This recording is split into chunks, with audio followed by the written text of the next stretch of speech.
Module 1, the 2026 Job Market Reality. Module Goal, understand how the modern job market actually works so that you stop guessing, stop taking rejection personally, and start playing the right game. Why we start here. Before you rewrite your resume, build a new project, or dive into interview questions, you need to understand the field you're stepping into. If you misunderstand the job market, you'll do things like apply randomly to hundreds of jobs and burn out, blame yourself completely for every rejection, assume there are no opportunities because you don't see them, try to memorize everything instead of focusing on what matters most. When you understand the market, you can say, okay, this is competitive, but not impossible. Here's exactly what I need to show to stand out.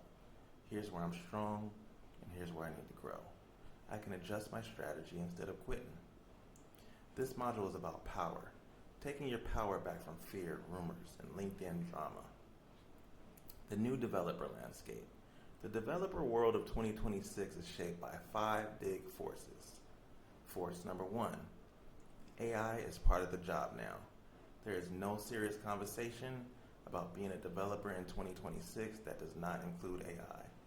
Companies expect that you use AI tools to plan your code and architecture, use AI to debug and fix tricky issues, use AI to generate documentation, tests, and refactors.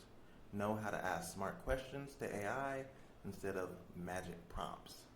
This doesn't mean AI replaces you. It means AI replaces the old version of manual everything development. Teams are faster now. Expectations are higher. But a junior developer who uses AI well can compete with someone who's been kind of coasting for a few years.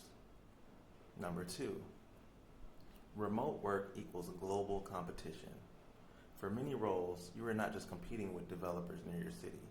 You are competing with a React dev in Lagos, a TypeScript dev in Sao Paulo, a bootcamp grad in Berlin, a CS student in Delhi, a self-taught full-stack dev in Nairobi.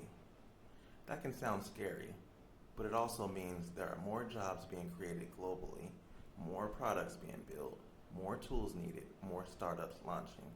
Instead of thinking, there are too many developers, try this instead. There are more teams than ever that need people who can communicate, deliver, and grow. Number 3, hiring funnels are automated. Most companies use an ATS, applicant tracking system. Some also use AI screening tools. That means your resume is often scanned before a human sees it. Certain keywords can help you get through the filter. Weird formatting can sometimes hurt you. Generic applications that don't match the job post are often discarded fast. This is not meant to scare you. It's meant to help you see why spray and pray doesn't work. Later modules will show you how to tailor your resume and messages using AI so you work with the system, not against it. Number 4, companies hire proof, not potential. Years ago, companies might say, we're open to junior devs who show potential. Today they say, what have they actually built? Can they ship a feature with some guidance? Is their code readable? Do they already show good communication? Your proof comes from your portfolio projects, your GitHub history, your ability to talk through what you've built, your understanding of basic React and JavaScript concepts, your usage of AI in a mature way. This is actually encouraging. This is actually encouraging because it means you don't need a perfect background. You need real work you can show and explain. Number 5, juniors must show early professionalism. Companies don't want to hire someone they have to babysit. Even as a junior, they want to see signs that you can communicate clearly and respectfully, take feedback and act on it, manage your time and commitments, ask questions after you've tried to solve something, document your work. This doesn't mean you need to be perfect. It means you aim to act like a teammate, not just a student. Worksheet 1.1. Where am I right now? Okay, take 10 to 15 minutes and answer these questions honestly. 1, how often do I currently use AI when coding? Never? Sometimes? Daily? Number 2, do I have at least 2 to 3 projects I'm proud to show? Why or why not? Number 3, what is one area where I already feel strong as a junior dev? Number 4, what is one area where I feel behind or insecure? Number 5, which of the 5 forces above feels most intimidating to me? Keep these notes. You'll come back to compare them later in the book. Why the market feels tough, even when jobs exist. Students often say, I know people are getting hired, but it feels impossible for me. Let's break down why it feels like that. Reason 1, mass application culture. Many junior developers apply to 200 to 500 jobs by clicking Easy Apply with the same resume and no human outreach. From their point of view, I applied to 300 jobs. I heard back from almost none. The market must be broken. From the recruiter's point of view, I received 600 generic applications. Most of them didn't match the role. I'm only reading the 20 to 30 that actually seemed aligned. Later in the book, we'll use the 5-5-2 method to shift you from 300 low-quality applications to 5 to 10 high-quality applications per day with AI's help. Reason 2, outdated ideas about what matters. Some juniors still think like it's 2015. If I just get good algorithms, I'll be hired. If I just get good at algorithms, I'll be hired.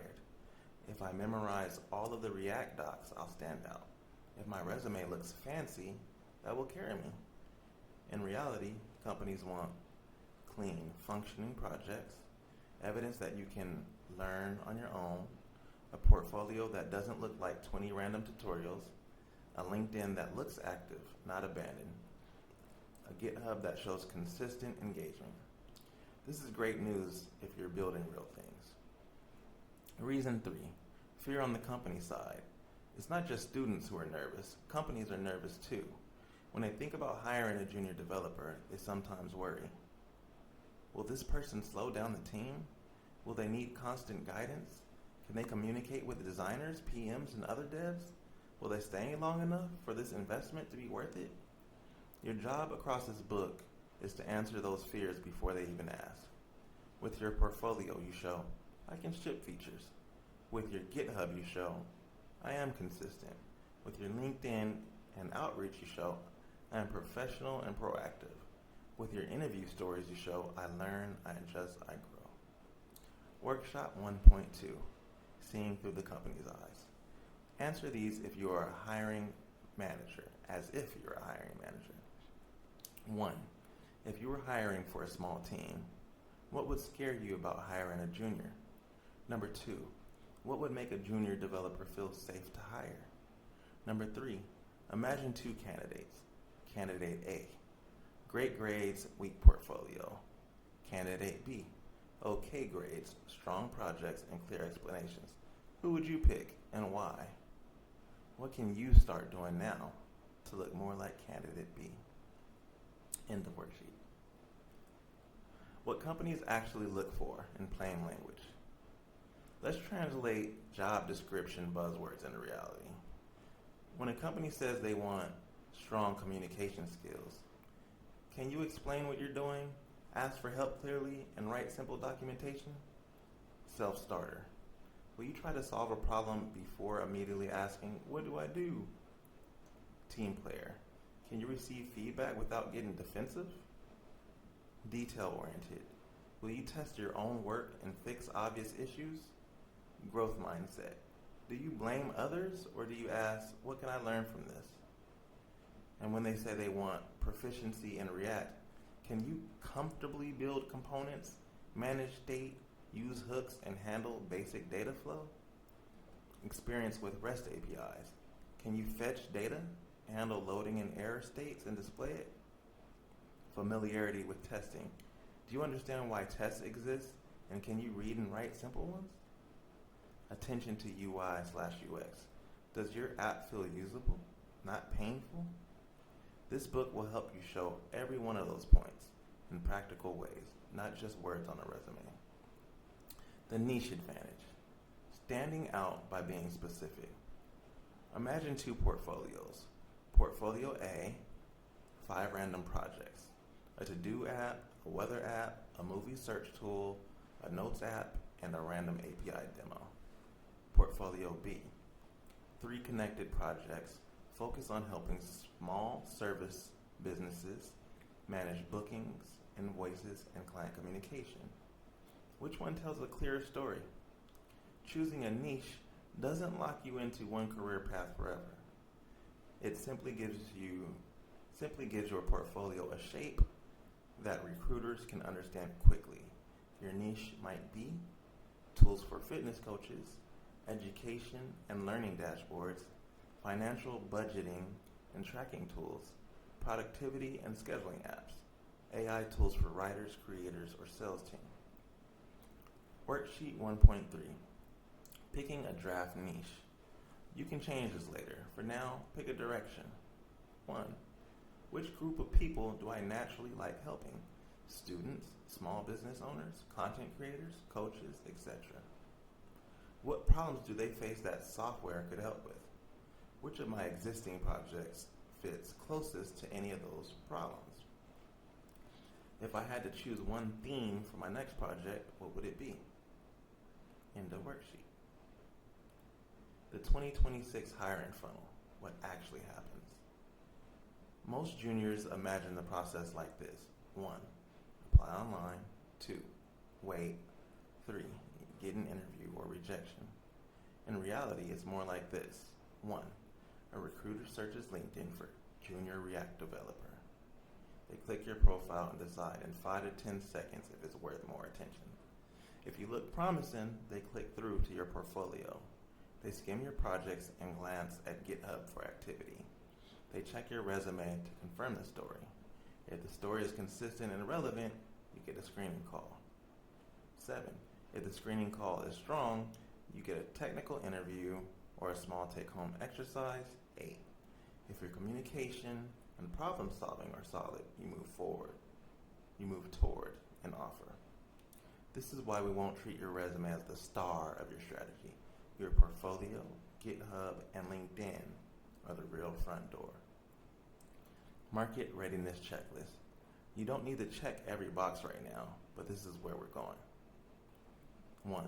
I can comfortably build and deploy a small React app on my own. 2. I have at least 3 projects that are not simple tutorial clones. 3. One of my projects includes AI in a meaningful way. 4. My portfolio site looks clean and doesn't feel like a school assignment. 5. My LinkedIn profile is complete and uses keywords like React developer or front-end developer. 6. My GitHub shows activity in the last 1 to 2 weeks. 7. I can explain each of my projects clearly, including what was hard. 8. I have a basic system for tracking where I applied and when. Module 1, reflection. Before moving on, take a few minutes to reflect. You can do this in a notebook, a Notion doc, a Google Doc, or on paper. 1. What part of the modern job market description felt most surprising to me? 2. In the 5 forces shaping the market, AI, remote, automation, proof, professionalism, which one do I feel the most prepared for? Which one do I feel the least prepared for? 4. What is one practical step I can take this week to become slightly more market ready? 5. What is one fear I have about the job search?